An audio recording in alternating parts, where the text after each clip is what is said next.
Pasok niya sa hilig niya sa plastic.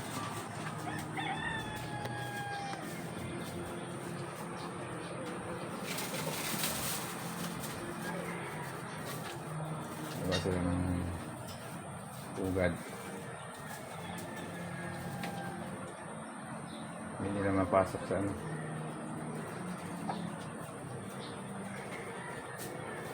So ito yung ano, ang aking mga alaga na possible na magkaasawa itong dalawa. So sila magpapares.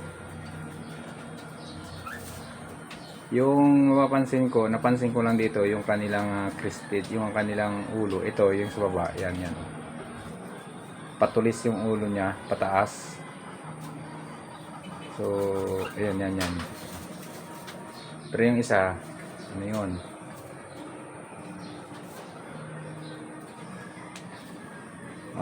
Makapal yung isa, yun yung bumaba. Yan, makapal yan.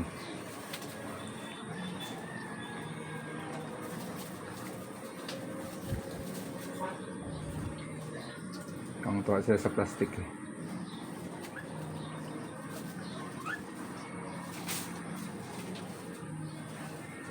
Yan, pinasok na naman sa butas doon. Sa box. Pinasok niya lang doon sa box.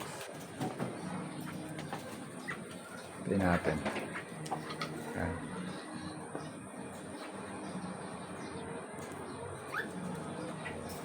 So malamang mamumugad yung mga yan. Next year na siguro yan.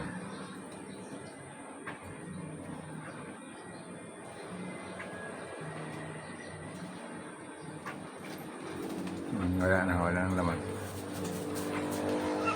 Yan yung parang babae. Tingnan mo yung kapal ng ano niya. Kakatapos na nila maglugon. Kaya nalito na ako sa kanila kasi dati may palatandaan sila eh. Pero ngayon wala na dahil ano, sa balahibo na lang. Yan, yung isa, ito mo yung lalaki, ang taas ng pistil niya, yung palong niya. Ang taas. Parang pasalubong. Unlike yung sa isa,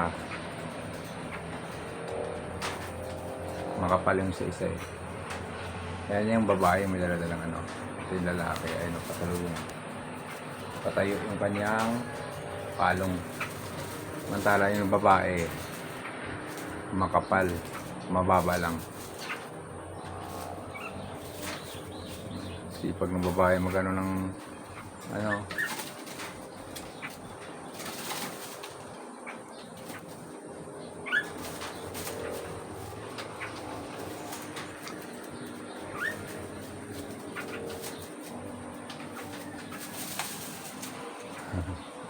Sipag niya magano eh. Gawa siya ng nest.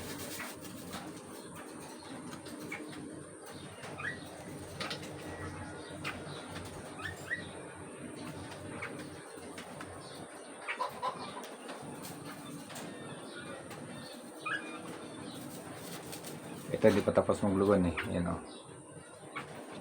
Pero yun, tapos ng lugon, mong kapal na ayun, babae yan. Possibility na babae ito. Tingnan mo yung palong niya talagang ano.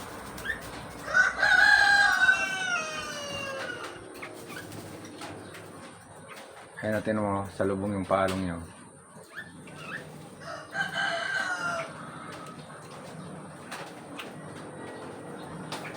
Ayun o.